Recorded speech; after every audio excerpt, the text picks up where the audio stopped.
কাইকে দিচ্ছ, তাই আমি জুতোটা কেড়ে নিয়ে আসছি। ও আচ্ছা, এই ব্যাপার। তাহলে তোমাকে একটা কথা বলি, শোনো। আমি যখন ওই পুরাতন জুতো জোড়া ওখানে ফেলতে গেলাম, তখন ওই লোকটা মানে টোকাইটা ওই জুতো জোড়া দেখে অনেক খুশি হলো। ওর খুশি দেখলে তুমি বলতে, ওর সাথে সাথে জুতোটা পায়ে দিল। তখন আমি চিন্তা করলাম যে এক জোড়া পুরাতন জুতা পেয়ে লোকটা এত খুশি, তাহলে যদি নতুন জুতো দিই তাহলে কত খুশি হবে। এর জন্যই আমি ভেবে দেখলাম যে এক জোড়া নতুন জুতো তো আছেই আমাদের কাছে, এর জন্যই আমি এই জুতোটা নিয়ে ওকে দিতে গিয়েছিলাম। হ্যাঁ প্রিয়া, আমি দেখলাম যে তুমি জুতোটা ওকে দিচ্ছ। শোনো, আমি ভাবলাম যে জুতো কেন দিব, জুতোর সাথে যদি আরো কিছু জিনিস দেওয়া যায়, যেমন 1,00,000 টাকা।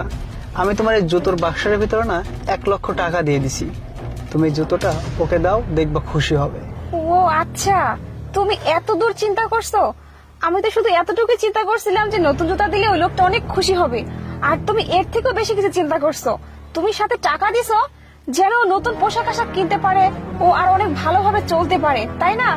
সত্যি আরিফ, তোমাকে দেখে না আমি আশ্চর্য হয়ে যাচ্ছি যে তোমার চিন্তা ভাবনা এত দূর পর্যন্ত গেছে। তুমি এত ভালো একজন মনের মানুষ।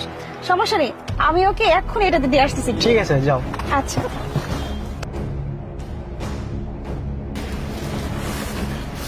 এই যে নিন। ম্যাডাম, আবার কি আবার লিয়াইছেন? আবার আমি তো কিছু বুঝতে পারছেন না। আমি এসব লিব না। আরে শুনুন, তখন ওই যে সাহেবটা এসে তো জুতাটা নিয়ে গেছে, তো এখন আবার আমি নিয়ে আসছি। কেন জানেন? কারণ আপনার সাহেবই আবার পাঠাইছে। তিনি চিন্তা করে দেখলেন শুধু জুতো পাই দিলে তো আপনার হবে না, জুতোর সাথে তো ভালো পোশাক লাগবে, তাই না? এর জন্য আপনার স্যার এই জুতোর সাথে কিছু টাকাও আপনাকে দিয়েছে, যাতে করে আপনি টাকা দিয়ে নতুন পোশাক আশাক কিনতে পারেন আর আপনাকে এসব কাজ করতে না হয়, আপনি ভালো থাকতে পারবেন। এই নিন, আপনাকে একবারে দিয়ে গেলাম, ধরুন। আচ্ছা ম্যাডাম।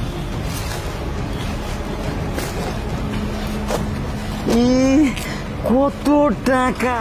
আমি তো অনেক বড় লোক হয়ে যাব, আমি অনেক পোশাক কিনতে পারবো। কত সুন্দর জুতা! হ্যাঁ, এই জুতা পা দেবো, পা দেবো।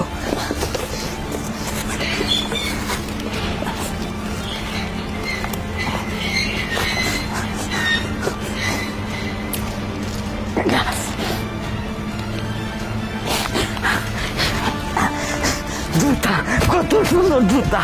ফাইন হচ্ছে। কি টাকা? এই টাকা দিয়ে আমি পোশাক কিনবো, আমি ভদ্রলোক হয়ে যাব।